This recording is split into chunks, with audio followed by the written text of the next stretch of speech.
Muito bom dia a todos, a graça e a paz do Senhor Jesus Cristo. Eu quero convidar você a abrir sua Bíblia comigo lá no primeiro livro de Samuel,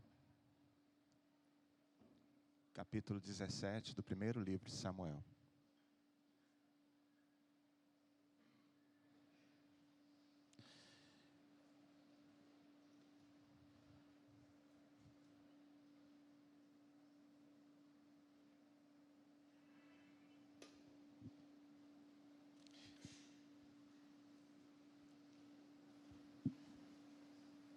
Eu esqueci de botar o meu no Vibracol, dá tempo de você pôr o seu também.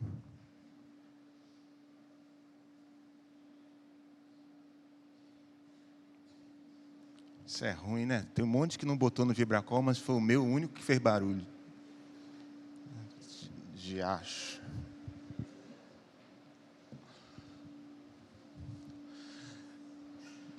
A Bíblia é um livro de histórias. A história de Deus entrelaçada com a história da gente, desde a criação até a redenção da história de todos nós.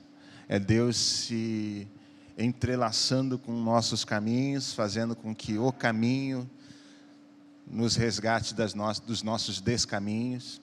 É Deus resgatando a gente, estendendo a mão para a gente. É Deus amando a gente, é Deus disciplinando a gente. A Bíblia é um livro de diversas histórias, de histórias riquíssimas. Se você quer entender um pouco do comportamento humano, a Bíblia é um livro excelente para isso. Eu cresci num lar cristão, então ouvir as histórias bíblicas era uma frequência na minha infância. Vivia em todos os eventos que as igrejas batistas do meu tempo faziam. EBF, Embaixadores do Rei, Escola Bíblica Dominical, EBD, tudo que era voltado para o público infantil no meu tempo, eu transitei por ali de alguma maneira. Então as histórias bíblicas marcaram muito a minha infância. Eu não tenho uma infância marcada tanto por decorar textos bíblicos. Apesar de que na minha geração tinham poucas versões de Bíblia e era mais fácil você decorar um ou outro texto, a minha geração viveu a contação de histórias. Então eu fui muito marcado por histórias da Bíblia. História de Daniel, de Jonas, de José e seus irmãos, as histórias de Jesus e os milagres que fazia. Mas a história que mais marcou minha infância foi a história do Davi. Nos próximos 3 encontros, hoje, de manhã, à noite, no próximo encontro, nós vamos pensar mais um pouco da história dele. Nós já demos início no domingo passado e eu quero caminhar por aqui uma vez mais. A história de hoje é uma história de esperança para a gente. A história onde o mais fraco vence o mais forte. Onde o coração de poesia vence o guerreiro. Onde a beleza vence a feiura. História de poesia. História para encher o meu coração e o seu coração de esperança, de expectativa de que Deus pode agir, e é uma história transformadora. Talvez, das histórias do Davi, a mais mencionada, a mais conhecida. Eu já não perdi a conta de quantas vezes preguei nesse mesmo púlpito a história de Davi contra Golias. Davi, um jovem, diz o verso 42 do capítulo 17, olha aí. Era um rapaz, um jovem, ruivo, diz a minha versão, é assim? 42, parte final. Era um moço, ruivo e de boa aparência. Eu fiquei pensando em quem eu podia convidar para representar Davi. Eu pensei no Luiz Paulo. Vem cá, Luiz Paulo. De boa aparência e ruivo, tá certo, só não é tão jovem assim. Aí eu lembrei que tem Davi mesmo, é ruivo. Vem cá, Davi. De boa aparência e quase jovem. Tá? Eu cheguei a lembrar do Cris, mas ele era ruivo quando tinha cabelo. Eu lembro que você era ruivo. Eu lembro que você era jovem e também tinha boa aparência. Eu descartei o Cris. E eu fiquei pensando em alguém para representar o Golias, para a gente ter uma noção. E Robson, eu não achei outra pessoa. Eu queria que você viesse aqui. Infelizmente, os personagens grandes da Bíblia, o Saul, o Golias, que são os altos assim, são sempre os personagens do lado negro da força. Robson tem 1,91 m, já até decorei. 1,91 m é uma das ovelhas mais altas da igreja. A Bíblia diz no capítulo 17, deixa eu só achar aqui, verso 4, que o Golias tinha 2,90 m. Na outra versão diz 6 côvados e 1 palmo. Como eu não sei como é o côvado, eu vou ficar com a metragem que tem aqui. 2,90 m. Você tem 1,91 m. Eu suponho que isso aqui tenha quase 1 metro. 80 centímetros essa altura aqui. Mas isso aí tem mais 20, vai faltar. 30. Então vocês dois desçam até aqui, ó. Chega aqui pertinho. Esse é Golias. Esse é Davi. Esse Golias. Tá aqui, se aqui tem 1 metro, esse é Golias. Se aqui tem 80 centímetros, eu precisava de mais um tijolo. Esse é Golias. Esse é Davi. Deu para entender? Só uma pedrada na cabeça. Tem outras formas de derrubar, mas que não convém mencionar aqui. Obrigado, agradeço a vocês. Queria que a igreja reconhecesse eles, assim, o trabalho deles com uma salva de palmas. Obrigado. Obrigado, viu, meus irmãos? Eu falei com eles que eu ia usá-los, pedi autorização. Eles foram ficando branco em vez de ruivos antes. Mas era só para mostrar essa parte. Essa é a história da guerra. Os filisteus, verso 1 do capítulo 17. Juntaram suas forças para a guerra e se juntaram em Socó de Judá, capítulo 17, verso 2.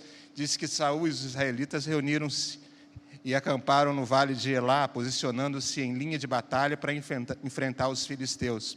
Os filisteus ocuparam uma colina e os israelitas, estando na outra colina, o vale ficava entre eles. Então, de um lado do morro, a turma, a guerra do alemão contra qual outro morro aqui do Rio? Um contra o outro, vale no meio. Ó, quem está do lado de lá desafia quem está do lado de cá. E tinha uma estratégia, que era assim, para que todo mundo vai derramar sangue hoje? Então, tinha uma maneira de travar a batalha. Manda o melhor soldado seu, eu mando o melhor soldado meu. E aquele que vencer a batalha leva tudo. Leva o domínio sobre o outro povo. Os filisteus, com um gigante desse tamanho que vocês viram, propõem isso. Então, o Golias descia do morro, atravessava o vale e dizia: estou aqui, quem de vocês vem lutar comigo? É óbvio que não levantava ninguém do outro lado. Quando vi um cara desse tamanho, experiente em guerra, bom de batalha, bom de briga. Você sabe o que é gente boa de briga? É assim, não vou. Descreve no verso 4 um guerreiro chamado Golias, de Gate. Ele vem do acampamento filisteu, tinha 2,90 m de altura, usava um capacete de bronze, vestia uma couraça de escamas de bronze, que pesava 60 quilos. Pensa o que é isso? Só de escudo, o cara tinha eu de peso no corpo. Pensa. Quanto que tinha de quilo? Tinha eu, mais meio deu. No corpo, levando, é mole? É um touro, amigo. Não dá para encarar, não. Isso a gente olha e fala batalha perdida. A Bíblia vai narrando esses detalhes, enriquecendo de detalhes para nós, para a gente ter a noção do tamanho do adversário que estava do outro lado. Do tamanho da proposta de embate que estava se travando aqui. A haste de sua lança era parecida com uma lançadeira de tecelão, verso 7, sua ponta de ferro pesava 7,2 kg, dá o grama da coisa, que Bíblia é extraordinária, né? 7,2 kg, e seu escudeiro ia à frente. Não bastava ser grande, troncudo, forte, era 2 contra 1, porque levava um escudeiro para você carrega, percebe? Leva a proteção na minha frente. Esse é o cara. Golias parou, verso 8, e gritou às tropas de Israel: por que vocês estão se posicionando para a batalha? Não sou eu um filisteu e vocês, o servo de Saul? Ele faz a proposta que eu falei: escolham um homem para lutar comigo. Se ele puder lutar e vencer-me, nós seremos seus escravos. Todavia, se eu vencer e puser fora de combate, vocês serão nossos escravos e nos servirão. E acrescentou: eu desafio hoje as tropas de Israel, mandem-me um homem para lutar sozinho comigo. Ao ouvirem as palavras do filisteu, Saul e todos os israelitas ficaram atônitos e apavorados. Davi era filho de Jessé, efrateu de Belém de Judá, e Jessé tinha 8 filhos, e já era idoso na época de Saul. Os 3 filhos mais velhos de Jessé tinham ido para a batalha: Eliabe, Abinadab e Samá. Eles estavam da batalha. Davi, verso 14, era o caçula. Os 3 mais velhos seguiram Saul, foram para a batalha, mas Davi ia ao acampamento de Saul e voltava para apacentar as ovelhas de seu pai em Belém. Durante 40 dias, o filisteu aproximou-se de manhã e de tarde, igual antibiótico, ó, manhã e tarde, desafiando o povo e botando medo no povo. Acordava de manhã, o filisteu gritando: quem vai vir lutar comigo? Eu estou aqui. A sua adversidade está aqui diante de você. E tentavam passar o dia, no fim da tarde, antes de dormir, cabeça no travesseiro: eu estou aqui. A voz do gigante estava lá. Nessa ocasião, verso 17, Jessé disse a seu filho Davi: pegue uma arroba de grãos tostados e 10 pães e leve depressa aos seus irmãos no acampamento. E o Davi levou. Davi chega para o acampamento e o verso 22 diz que Davi deixou o que havia trazido com os responsáveis pelo suprimento e correu para a linha de batalha para saber onde estavam seus irmãos, ou como estavam seus irmãos. Então, enquanto chegou lá, conversava com eles. Golias, o guerreiro filisteu de Gate, avançou e lançou o desafio habitual. E Davi ouviu dessa vez. Ele já tinha feito isso 40 vezes. Aliás, de manhã e de tarde, já tinha feito 80 vezes. Dessa vez, Davi ouviu, Davi estava lá. Quando os israelitas viram o homem, todos fugiram cheios de medo. Os israelitas diziam entre si: vocês viram aquele homem? Ele veio desafiar Israel. O rei dará grandes riquezas a quem o vencer. Também lhe dará sua filha em casamento e isentará de impostos. Essa parte seria boa no Brasil. Isentará de impostos em Israel. Eu acho que ia ter uma turma que ia se candidatar: eu vou. Né? Com a filha ninguém se animou, com o do rei, eu fico imaginando como devia ser bonita a filha do rei, porque não teve candidato nenhum. Não vou, estou fora. E Davi perguntou aos soldados, verso 26, 2 perguntas: o que receberá o homem que matar esse filisteu e salvar a honra de Israel? Quem é esse filisteu incircunciso para desafiar os exércitos do Deus vivo? Repetiram a Davi o que haviam comentado, e lhes disseram: é isso que receberá o homem que matá-lo. Quando Eliabe, o seu irmão mais velho, ouviu Davi falando com os soldados, ficou muito irritado com ele e perguntou: por que você veio até aqui? Com quem deixou aquelas poucas ovelhas no deserto? Sei que você é presunçoso e que seu coração é mau. Você veio só para ver a batalha. Lembra que Eliabe foi um dos primeiros que foi ungido por Samuel. Ungido não, foi candidato a ungido por Samuel, quando Samuel está lá dentro. Provavelmente esse ranço ficou entre eles, e o Eliabe pega pesado: você é um presunçoso, você está aqui de interesseiro, fuxiqueiro. Davi disse assim: o que eu fiz agora? Será que não posso nem mesmo conversar? Ele então se virou para o outro e perguntou a mesma coisa, e os homens responderam-lhe como antes. As palavras de Davi chegaram aos ouvidos de Saul, que o mandou chamar. Davi disse a Saul: ninguém deve ficar com o coração abatido por causa desse filisteu. Teu servo irá lutar com ele. Eu fico imaginando o rei olhando para essa cena que a gente viu, um jovem de boa aparência. Essa coisa de boa aparência, ela é importante aqui. Você já viu gente na guerra com boa aparência? Não, a turma da guerra tem cara brava. Barba por fazer, cicatriz. Vocês já viram os Vingadores? Assim, é o último, hein? Os caras estão tudo lanhado, cara. E não é spoiler. Porque ir para a batalha tem que ter. Você vai para a batalha, você pensa, dá para ir passando... Porque você sabe que homem também hoje tira a cutícula e pinta a unha. E eu estou falando de homem mesmo, é o cuidado que chegou. Faz depilação, apara pelo. Aí você pensa, Davi indo para a batalha, ó, o que você vai fazer, Davi? Vou lá na guerra agora. Aí passa aquele brilho, pensa. Passa um gel no cabelo, não dá. Aí o rei vê um cara daquele tamanho, um moço de unha brilhando, gel no cabelo, e fala, é sério que você vai encarar o cara? Lascou para nós. E o Davi fala, não fica abatido não, deixa aqui comigo.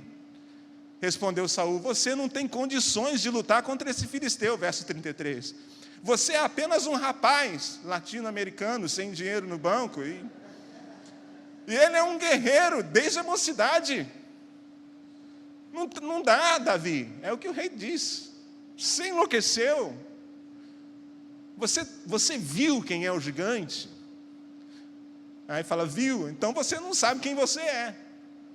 Você enlouqueceu, não tem condições. Aí o Davi, entretanto, disse a Saul, verso 34, teu servo toma conta das ovelhas do seu pai. Quando aparece um leão ou um urso, ele leva uma das ovelhas do rebanho, eu vou atrás dele, dou-lhe golpes e livro a ovelha de sua boca.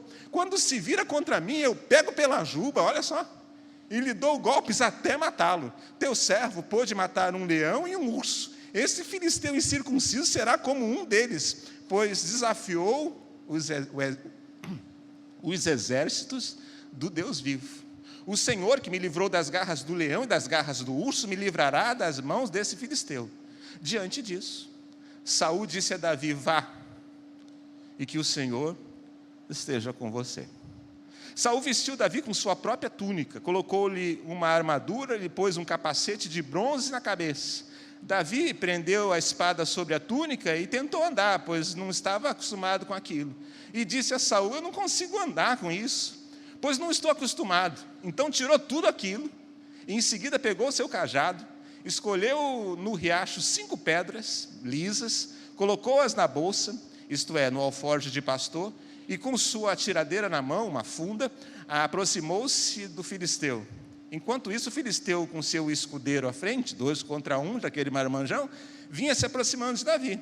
Olhou para Davi com desprezo e viu que era só um rapaz, ruivo, de boa aparência, e fez pouco caso dele. Disse ele a Davi, por acaso eu sou um cachorro, um cão, para que você venha contra mim com pedaços de pau? Porque Davi tinha um cajado de pastor.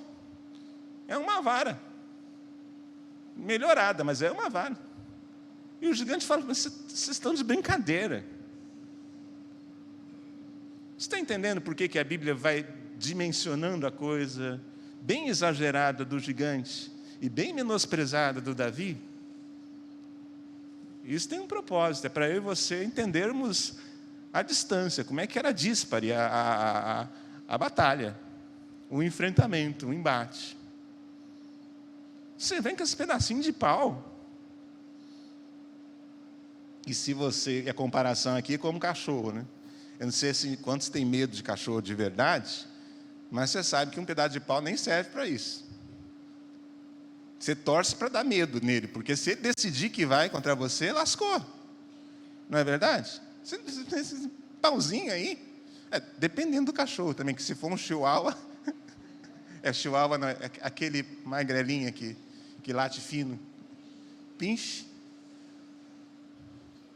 pincher, é esse? É esse? Esse que é ele, vocês já sabem. Mas se for um Rottweiler,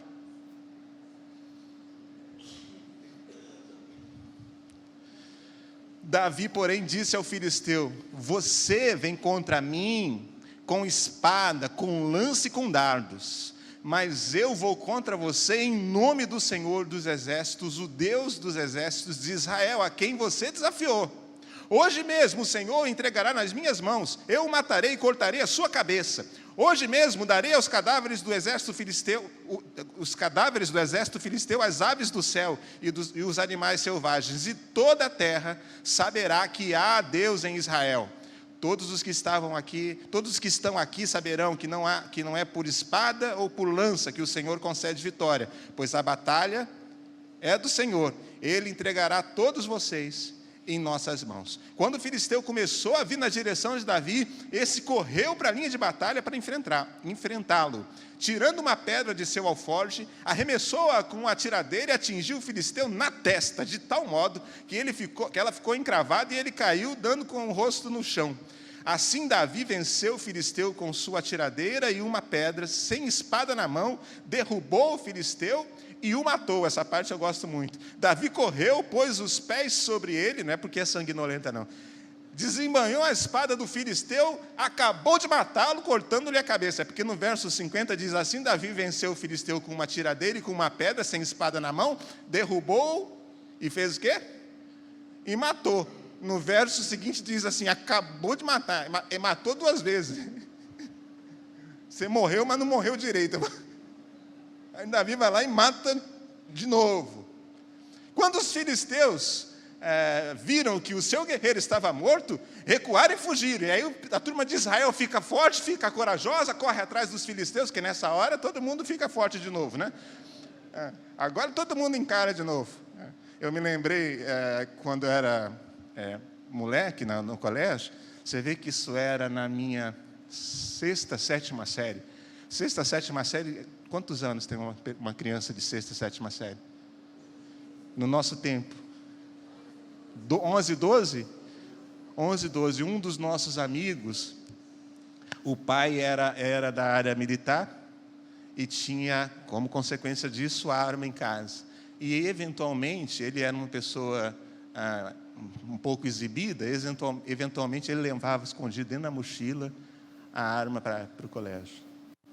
Você vê? Um dia, tinha muito no meu tempo, onde eu morava, não tinha guerra de facção, nada, nem tinha bandido desse tipo no meu tempo, onde eu morava. Hoje está diferente. Tinha briga da rua de cima com a rua de baixo, era isso que tinha. Aí jogava futebol com a rua de cima com a rua de baixo. Eventualmente, alguém da rua de cima queria pegar alguém da rua de baixo, alguém da rua de baixo queria pegar alguém da rua de cima, era isso que tinha. Então, juntou uma turma da rua de baixo para pegar a turma da rua de cima. Esse meu amigo era da minha turma. Eles cercaram a gente na praça, depois do colégio, era uma turma maior do que a nossa. Então, a gente ficou no meio de uma roda e eles começaram a falar: tira a onda agora. Eu não sabia nem do que se tratava ainda. Agora você vai ver o que é bom. E eu comecei a ter esperança, pensando assim, na desgraça alheia, mas pensando assim, deve ser com alguém que fez alguma coisa com eles. Até agora não dirigiram a palavra a mim e não dirigiram a palavra no plural, dizendo, vocês vão ver. Então eu tinha esperança assim, vai acontecer alguma coisa, vão pegar alguém dessa turma aí e a gente vai ficar com uma turma do deixa disso. Eu pensava assim, até agora está tudo certo. Até que esse meu amigo que leva a arma para o colégio teve uma sacada boa. Pegou a arma, geralmente ele levava a arma descarregada. Dizia ele, eu nunca segurei sequer. Ele tira a arma da mochila e fala assim, o que vai ser agora? Botou a arma na própria cabeça e falou, vem, que vocês vão ver só se eu não me mato. Vem. A turma do outro lado, primeiro apavorada, depois com um riso mais ou menos assim, igual a vocês, foi abrindo, acabou aquela coisa, todo mundo foi embora. A nossa turma que estava no meio falou assim, num instantinho correr, igualzinho o exército de Israel. Eles não aguentam com a gente não, num instantinho correr. Depois que eu fui para casa, que eu fico pensando na dimensão daquilo tudo. A turma de Israel ficou corajosa. Corre atrás dos filisteus, arrebentam com os filisteus. Quando os israelitas voltaram da perseguição dos filisteus, levaram tudo que haviam pego para o acampamento. Davi pegou a cabeça do gigante, verso 54, levou-a para Jerusalém, guardou as armas dos filisteus na sua própria tenda. E essa é a parte que eu mais gosto de todo o texto. Quando Saul viu Davi avançar para a frente de batalha, para enfrentar o filisteu, perguntou para Abner, o comandante do seu exército, Abner, quem é o pai daquele rapaz. Quem é esse rapaz, Abner? Abner responde: juro por tua vida, ó rei, que eu não sei. Adoro esse desfechozinho aqui. Quem é esse rapaz, Abner? Rei, eu juro por tua vida que eu não sei. Que coisa boa, que história maravilhosa. E eu escolhi compartilhar algumas coisas que marcam o meu coração quando eu leio essa história com você na manhã de hoje, na esperança de que aquelas adversidades que eu e você enfrentamos, maiores do que a gente, sejam colocadas diante de quem tem que ser colocado. Eu e você servimos ao Senhor dos Exércitos, ao Deus de Israel. E de alguma maneira, Davi está entre as personagens desse texto que não acolheram no coração a derrota. De alguma maneira extraordinária, Davi acalentou no coração dele a esperança. Esses caras do exército de Saul estavam ouvindo a ameaça há tanto tempo, há um período longo de tempo, de manhã e de noite, com frequência tamanha, que de alguma maneira eles começaram a acalentar no coração a perspectiva da derrota, a ameaça e todas essas coisas. Estavam com a cabeça feita para serem derrotados. Mas Davi não tinha sido ameaçado esse longo tempo. Ele vê numa fração de tempo que eles estavam vendo há um tempão. E não deu tempo nessa fração de tempo para o Davi guardar no coração, para que aquela história de ameaça e de derrota tomasse lugar no coração de Davi, que pertencia à esperança e à perspectiva de futuro. Davi acalentou a esperança, talvez porque tivesse sido ungido, talvez porque não viu muito tempo de ameaça, talvez porque fosse ingênuo mesmo, talvez porque não tivesse noção ou condições de avaliar tecnicamente o que estava diante dele, não sabia o tamanho, a dimensão da história. E aí, por não saber a dimensão da história, talvez falasse: isso é mole de resolver. Seja qual for o motivo, não tomou lugar no coração de Davi a derrota. Ficou a esperança. E hoje, assim, em nome do Senhor Jesus, eu oro muito para que essa capacidade de guardar no coração aquilo que traz esperança alcance a você e a mim também. Porque não é muito difícil que entre nós esteja um montão de gente parecida com a turma do exército de Saul, com medo das adversidades do adversário que está diante da gente. Não é difícil. Não é difícil você pegar o cenário da sua vida, pôr sobre a mesa e constatar: a batalha que está diante de mim é muito grande. O adversário, a adversidade, é de um tamanho que eu não consigo derrotar. Não é muito difícil que nesse auditório que a gente está hoje, tenha um número grande de pessoas que venha ouvindo a ameaça do Golias todo dia, de manhã e de noite. E é muito provável que entre essas pessoas que ouvem a ameaça do Golias de manhã e de noite, um percentual muito grande tenha o coração desanimado, amedrontado, certo de que vai perder. Mas de alguma maneira Davi lembra que está ali a história de Deus correndo naquele cenário. Davi de alguma maneira lembra que na história de Deus, o Deus da história tem um papel para ele. E de alguma maneira a esperança toma lugar naquele coração que tinha tudo para estar amedrontado. Tinha tudo para ser mais um entre os derrotados. De alguma maneira, Davi conseguiu acalentar no coração dele, guardar no coração dele a perspectiva de que Deus tinha um papel preponderante no cenário da história. Hoje eu quero lembrar isso para você. Enquanto eu lia o texto, eu lembrei isso para a minha vida. Eu lembrei isso para a minha história. Eu lembrei isso para a minha história pessoal. Eu lembrei isso para a minha história aqui com vocês no ministério. Eu lembrei disso. Há um lugar para nós na história de Deus. Deus, desde a criação do mundo, vem escrevendo uma história. E de maneira extraordinária, isso me fascina. Ele, com muita frequência, diz que há um lugar para a gente na história dele. Veja que eu creio com todo o coração, e acho que isso teologicamente é muito confortável. Não estou falando que há um lugar na história de Deus para o seu povo. Isso aqui é óbvio. A teologia fica harmonizadinha.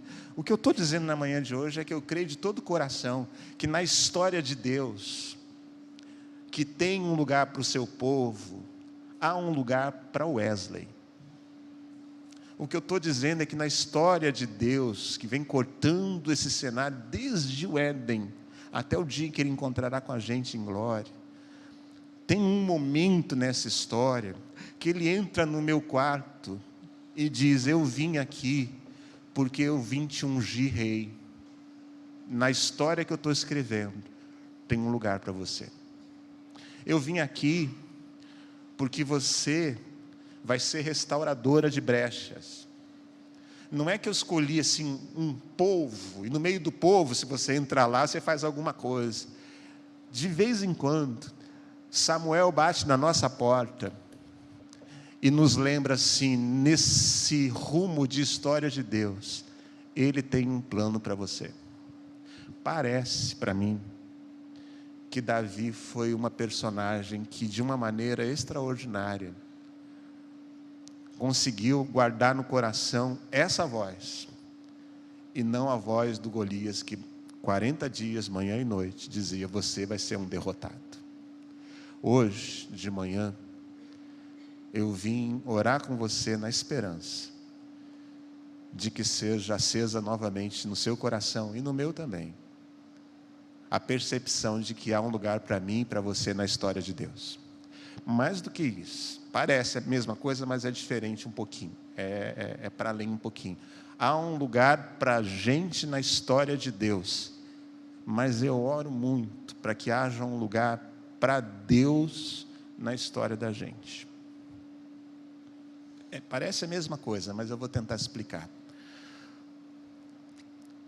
A gente olha a história de Davi, a gente vai olhar algumas histórias dessas, e não é que Deus pega uma pessoa e diz: eu tenho um papel para você na minha história. Não é que só isso, você vai ser rei, você vai escrever poesias e salmos, você vai ministrar alianças, você vai fazer alianças, você vai estabelecer um grande cenário, você vai sonhar um lugar onde vão congregar as pessoas no futuro, um lugar para ser referência de morada para mim, você vai construir uma morada para você. Eu tenho um papel para você, você é rei, líder, exemplo. Não é isso. É que parece que na história de Davi também há um papel para Deus. Ele é o restaurador, Ele é o perdoador, Ele é o incentivador, vai porque eu sou com você. Ele é o disciplinador. Há também na história da gente um papel para Deus. Há um papel para Deus na sua história. Há um lugar, há uma função para Deus na sua história.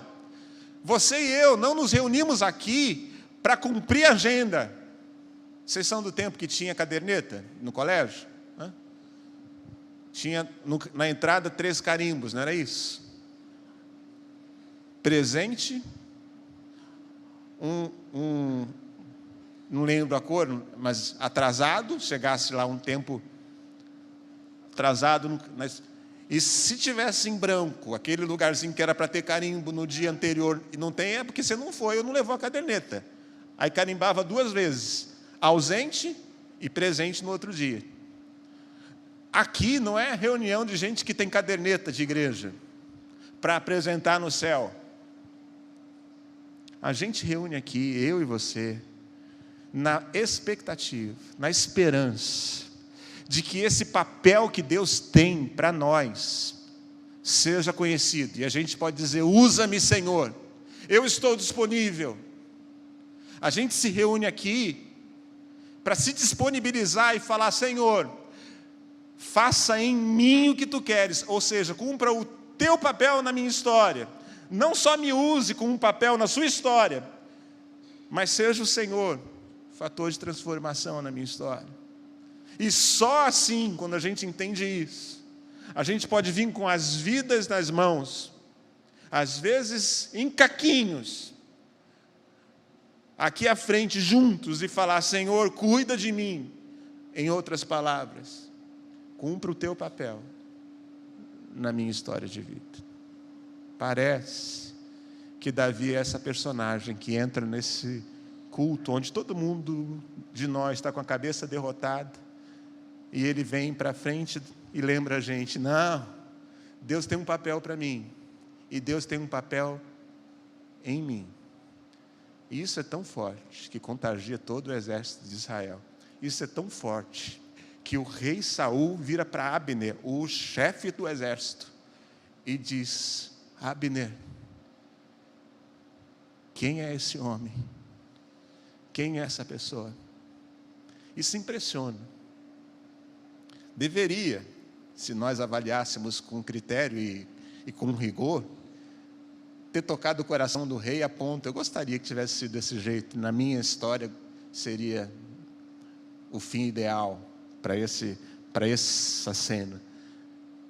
Deveria falar: Abner, abraçado com o comandante do exército, que Deus extraordinário é esse. Deveria. Mas ele ainda não consegue enxergar, e tem muito disso em algum momento. Homens e mulheres de Deus, em alguns momentos, a referência de Deus é tão forte na vida que a pessoa se torna uma referência. Tem disso. E ele entra para essa história. Essa é uma história que diz para mim, eu tomei nota que diz para mim, para dividir com você, que não existe um adversário tão grande que não possa ser confrontado em nome do Senhor. Não existe. Não existe. Essa semana que passou, eu tive com um pastor, junto com uma pessoa com uma doença irreversível, constatadamente irreversível, diagnosticado com uma doença que não vai voltar. E ele disse: eu vim aqui hoje orar por sua cura. Num primeiro momento eu tive aquele pezinho no coração assim: e se isso trouxer um desconforto, porque eu não sei se Deus mandou curar ou não mandou. Sabe aquela coisa, não é se Deus pode ou não pode, mas aquela coisa do: será que Deus mandou orar por cura? Num primeiro momento foi esse o sentimento. Eu não dividi, eu não sei se foi percebido na minha face, no meu semblante, mas esse foi o sentimento. E logo depois, não sei se percebendo, ele completou a frase dele, olhando para mim e disse assim: porque eu não sei se Deus vai curar ou não vai curar, ele não me falou nada. Nessa hora você pensou: ele lê pensamento? Ou Deus falou com ele e já me denunciou, esse moço não está acreditando? Ou meu semblante me entregou. Ele fala: eu não sei se Deus mandou curar ou não mandou. Eu vou orar pedindo cura pelo simples fato de saber que eu sirvo a um Deus que pode curar.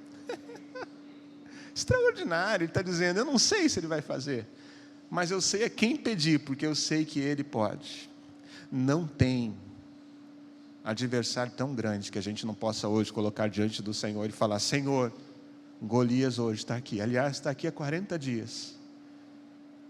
A história de Davi é para lembrar isso para a gente, entende? A história de Davi é para lembrar para a gente a outra face da mesma moeda, que não existe uma pessoa pequena demais, e eu vou explicar pequena, simples, ingênua, que não possa ser usada poderosamente por Deus para transformar um cenário. Porque Davi é o simples da história. Davi é o simples da história, desprezado logo pelos irmãos que falam: você não, você é presunçoso, você está querendo se aproveitar. Davi é o simples, que quando entra e fala: eu vou batalhar, o rei pensa assim: não dá, veste um negócio nesse cara, ele está com a unha muito bem feita para a guerra, dá uma desgranhada no cabelo dele, passa um negócio preto na cara, bota uma armadura nele. O Saul vai vestindo o Davi para fazer ele parecer guerreiro, porque ele estava simples demais. Não existe pessoa pequena demais que não possa ser usada por Deus para transformar uma história inteira. Entendeu, Davi? Qual é o feminino de Davi? Davi? Da vida? Davina, não é isso? Ouviu, Davina? Entendeu que eu e você nas mãos do Senhor, para a glória e louvor dEle, dá caldo? Entendeu? Essa é uma história simples, para lembrar a gente que gente simples na mão de Deus faz proeza. Eu creio nisso. Eu creio nisso. Mais do que isso, nisso aqui eu posso falar. Eu sou a evidência disso. Eu sou a evidência disso.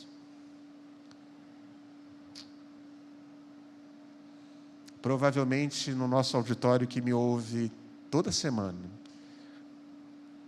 um percentual muito grande da minha igreja tem um currículo de formação muito maior do que o meu. Provavelmente um percentual muito grande da minha igreja nasceu num lugar economicamente mais forte e estruturado que eu. Provavelmente no meu auditório existe gente com a autoestima bem elaborada desde o começo da vida. Todos esses fantasmas fazem parte da minha história de vida. Mas eu aprendi que existe um Deus que espanta os fantasmas da vida da gente, que sustenta a gente e diz: vai, porque você é pequeno, mas nas minhas mãos, eu e você juntos, a gente vai fazer um barulho nesse lugar e vai transformar a vida das pessoas. Eu acho que você já entendeu a história, e eu quero orar com você. Eu quero orar com você e colocar o seu Davi diante de Deus e a sua vida diante de Deus, dizendo: Deus, eu sei que tu tens um papel para mim, e eu quero cumpri-lo. Eu sei que tu tens um papel em mim, venha ser quem a Bíblia diz que tu és. Eu sei que eu tenho luta muito maior do que eu dou conta de enfrentar. Vem cuidar de mim. Eu queria que o Ministério de Louvor estivesse aqui, enquanto eles estão subindo. Eu queria desafiar você a se levantar para a guerra com Davi. Eu vou ficar de pé para a guerra com Golias. E nós vamos fazer isso. E sabe, olha só que coisa bonita na história de Davi. Ela é sutil em algumas coisas, mas é bonita, é bela demais. Você não precisa ser outra pessoa para Deus usar o que você tem em mãos. Você não precisa se maquiar de Saul para Deus usar você. Olha que coisa linda isso. E o Davi percebe isso. Ele veste aquelas roupas todas e diz: esse não sou eu, essa não sou eu. Eu sou assim, ó. Pode parecer simples, mas é autêntico. Eu tenho uma vara de cajado na mão. Eu sou pastor simples, eu cuido de ovelhas. Ah, mas isso não basta. Ele fala: como não basta? Talvez o meu currículo não. Mas eu quero te lembrar, e ele fala eu quero te contar, ele fala para o Saul, que esse pastor simples, autêntico, é esse que eu sou. Agarrou um urso e um leão, e o Senhor foi comigo naquela ocasião. Você não precisa ser eu, você não precisa ser o outro. E melhor, eu não preciso ser você. Eu fui, olha para mim aqui, de novo agora eu vou falar de cadeira. Eu fui ovelha de Mauro Israel Moreira. Se você não conheceu, você perdeu muito. Foi um grande pregador e um grande ser humano. Quem ouviu Mauro Israel Moreira sabe do que eu estou falando. E eu ouvi. Você pensa que eu pensava assim no meu coração: como que eu vou pregar num lugar onde pregou Mauro Israel Moreira? Como que eu vou pregar para pessoas que já ouviram Mauro Israel Moreira? Como? E um dia, esse desconforto que foram pondo, e eu mesmo fui pondo, das armaduras de Saul, um dia, de alguma maneira, aquilo tudo não fez sentido para mim. Eu disse: olha, eu sou eu, e eu não sei usar essas armaduras aqui. Eu sou eu. Quer ver uma coisa extraordinária do meu pastor? Quem conviveu sabe. Ele te conheceu semana passada, era assim. Aí você dizia seu nome. Ele te encontrava 3 meses depois. E ele te chamava pelo nome e falava: fulana de tal, como é bom. Isso marcava muitas pessoas. Muito. Eu não lembro teu nome. Quer ver uma coisa boa? Lembrar datas. Eu tenho ovelhas aqui que foram ovelhas do pastor do Ingá. Pastor Samuel do Ingá, no dia do aniversário da pessoa. Não é que ele mandava alguém da igreja ligar, não. Ele ligava dizendo: minha ovelha, ovelhas daqui hoje, que foram ovelhas lá, recebem telefonema no dia do aniversário. Pastor Samuel fala: lembrei do seu aniversário, estou ligando para você. Isso é lindo, concorda? Agora eu não lembrei que domingo foi aniversário da minha mãe. Não é de você não, eu não lembrei da minha mãe. Domingo não, terça-feira, eu não lembro nem que não foi domingo, tá vendo? Eu não lembrei que terça-feira foi aniversário da minha mãe. Não estou falando de você, do seu não. Se eu não lembrei da minha mãe, você acha que eu vou lembrar do seu? Mas isso tudo não é empecilho para que Deus me use. Eu sou assim, simples. E Deus fala: eu vou usar. Dá para ser, porque não está na sua capacidade de fazer nada, está na minha capacidade de usar gente como você. Isso é extraordinário. É para a gente falar assim: Deus, então me use, porque eu também tenho as minhas virtudes. E você não precisa pegar as minhas virtudes como parâmetro para Deus usar você. As roupas de Saul são para Saul, funcionam para Saul. As de Davi para Davi. E Deus se adequa nessa história e fala: é com você que eu vou. E nós faremos proeza juntos. Meu nome será glorificado na sua história de vida. Você crê nisso, irmão? Nós vamos orar, cantar, e depois eu vou orar com você.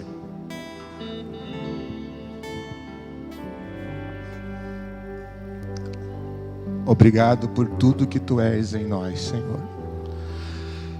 Obrigado por Tua palavra que é tão linda. Obrigado porque hoje eu e meus irmãos temos o coração com esperança de novo de que o mais fraco vence o mais forte, de que a poesia vence a guerra. Tua palavra tem essa força, esse poder. E agora eu te peço que por Teu Espírito Santo, a Tua palavra germine no coração da gente. Eu te peço, ó Deus, que haja, para além de uma compreensão de uma história, eu te peço que o Teu Espírito Santo visite a gente na manhã de hoje e transforme o coração da gente num coração alinhado com o Teu. Eu quero te pedir que a semelhança de Davi, gente simples aqui na manhã de hoje, tenha o privilégio de ser gente segundo o Teu coração, gente diante do Senhor. Obrigado porque Tu me aceitas e me usas, a despeito da minha simplicidade, e assim é também com os meus irmãos e irmãs. Obrigado, obrigado, Senhor. Obrigado porque a gente pode ser autêntico na Tua presença e o Senhor nos acolhe. Que privilégio, que libertador, Senhor, é saber isso. Agora eu quero colocar os nossos Golias diante do Senhor. porque só há uma condição de enfrentar situações como essa, se o Senhor for com a gente sabe disso, e a gente quer te declarar isso. A gente depende do Senhor, vem com a gente, porque se o Senhor não for, a gente está perdido na batalha, a gente está perdido na vida. Então, toma lugar na nossa história, e obrigado por achar um lugar na tua história para a gente. Obrigado. Eu te agradeço por Jesus. Amém, amém e amém.